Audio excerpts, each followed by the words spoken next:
এদিকে খুলনার পর বাগেরহাটে জামায়াত আমির ডাক্তার শফিকুর রহমানের নির্বাচনী সমাবেশ। সন্ধ্যায় প্রধান অতিথির বক্তব্য রাখবেন তিনি। সেখানে আছেন সহকর্মী সানি মৃধা, যুক্ত হচ্ছে তার সঙ্গে। সানি, জানাবেন জামায়াত আমির কখন পৌঁছাবেন আর সমাবেশস্থলের সবশেষ পরিস্থিতি কি দেখছেন? সমাবেশস্থলে জামায়াতের আমির তার পৌঁছানোর কথা সন্ধ্যা 6:30টায়। তবে এখন পর্যন্ত তিনি আসেননি। তবে এর আগে কিন্তু খুলনায় তিনি জনসভায় অংশ নিয়েছিলেন। সেখানে কিন্তু তিনি বিভিন্ন বিষয় বা বিভিন্ন করেছেন। এর আগে তিনি সাতক্ষীরাতে কথা বলেছেন, তার আগে তো শেষ করেছেন। অর্থাৎ আজকে দিনব্যাপী কিন্তু বিরাটভাবে যেসব নির্বাচনী প্রচার প্রচারণা ছিল 11 দলীয় জোটের, সেসব প্রচারণায় কিন্তু তিনি অংশ নিয়েছেন প্রধান অতিথি হিসেবে। একই সাথে 11 দলীয় জোটের বিভিন্ন নেতারাও কিন্তু এসব জনসভায় অংশ নিয়েছেন। আমরা দেখছি জাকপার যিনি মুখপাত্র তিনি ছিলেন, এনসিপির স্থানীয় নেতারা ছিলেন, এর বাইরে খেলাফতে মজলিসের নেতা ছিলেন, খেলাফতে বাংলাদেশ খেলাফতে মজলিসের নেতারা ছিলেন।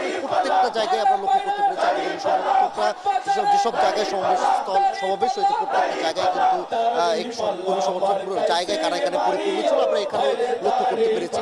একই সাথে জামায়াত আমির যে বলেছেন, বিশেষ করে এবারের নির্বাচনী যে 12 ফেব্রুয়ারি ত্রয়োদশ সংসদ নির্বাচন হবে, সেখানে কিন্তু তার প্রতিশ্রুতি বেশিরভাগই কেন্দ্রবিন্দুতে ছিল যে যুব সমাজ আর পাশাপাশি কিন্তু নারী সমাজও, কিন্তু নারীদের নিয়েও কিন্তু তারা বিভিন্ন প্রতিশ্রুতির কথা বলেছেন।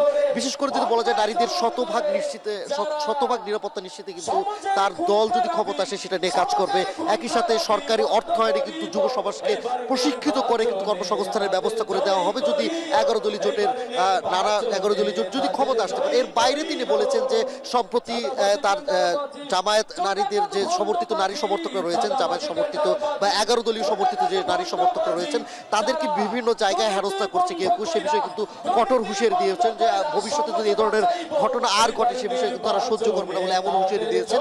তবে বিশেষ করে যে বিষয়টি লক্ষ্য করা গেছে যে এবারের নির্বাচনী প্রচারণায় কিন্তু বিভিন্ন বন্ধ শিল্প কলকারখানা যেগুলো রয়েছে সেগুলো কিন্তু পুনরায় চালুর প্রতিশ্রুতি তিনি দিয়েছেন।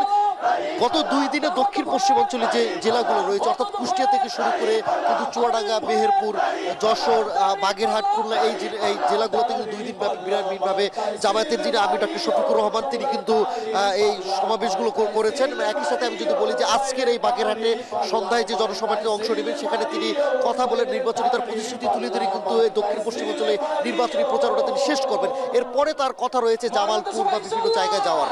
তো এই ছিল সবশেষ বাগেরহাট থেকে আমার কাছে। দর্শক, খুলনার পর বাগেরহাটে যোগ দিচ্ছেন জামায়াত ইসলামের আমির ডাক্তার শফিকুর রহমান। আমরা সরাসরি যুক্ত ছিলাম সেখানে।